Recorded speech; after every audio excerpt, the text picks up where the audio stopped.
জান্নাতের রাজিয়া তারা সন্তুষ্ট জীবন যাপন করবেন। আল্লাহ রাব্বুল আলামিন আমাদের সবাইকে এই কোরআনের মাজলিসে এসে এই দিন কায়েমের আন্দোলনে এসে আল্লাহ তাআলা ঐক্যবদ্ধ হওয়ার সুযোগ করে দেন। সকল বলি আল্লাহুম্মা আমিন।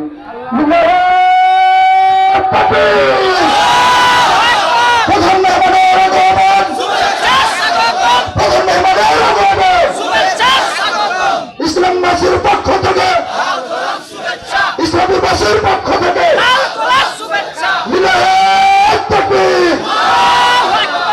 আসসালামু আলাইকুম ওয়া রাহমাতুল্লাহ।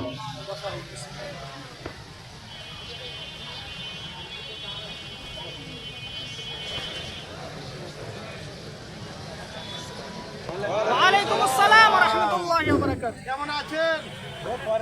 আলহামদুলিল্লাহ, আল্লাহ লাখ লাখ শুকরিয়া যে আল্লাহ তাআলা আমাদেরকে এই সুন্দর বাগানের ভিতরে, এই সুন্দর পরিবেশে আমাদেরকে এই জান্নাতের বাগানে বসার সুযোগ করে দিলেন। আবারও আল্লাহর প্রতি আমরা কৃতজ্ঞতা প্রকাশ করছি, আলহামদুলিল্লাহ।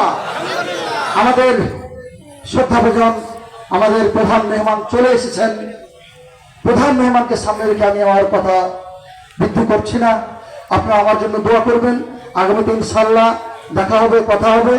আপনারা ভদ্রতার পরিচয় দিয়ে বসে থাকবেন যতক্ষণ পর্যন্ত আমাদের মেহমান আলোচনা করবেন। আপনারা এদিক ওদিক দৌড়ঝাঁপ এবং পারস্পরিক কেউ কথা বলবেন না, বিশেষ অনুরোধ।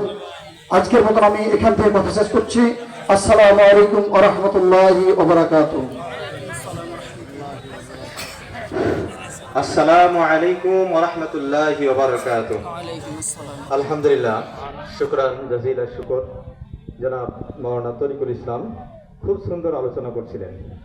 আমাদের দেশেরই সন্তান কোরআনের আলোকে আলোচনা করছিলেন। তিনাকে যেন একজন ভালো যোগ্য আলোচক হিসেবে কবুল করে নেন, দ্বীনের খাদেম হিসেবে কবুল করেন। আল্লাহুম্মা আমিন। আমাদের নিশ্চয় স্মরণে আছে, আমরা এত দ্রুত ভুলে যাই নাই বাংলাদেশের কোরআনের পাখি আল্লামা দেলোয়ার হোসেন সাঈদী সাহেব গফরাহুল্লাহ।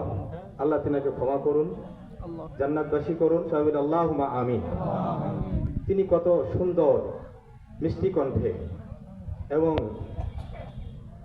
তাফসীর থেকে আমাদেরকে কোরআনের তাফসীর তিনি বলে শোনাতেন।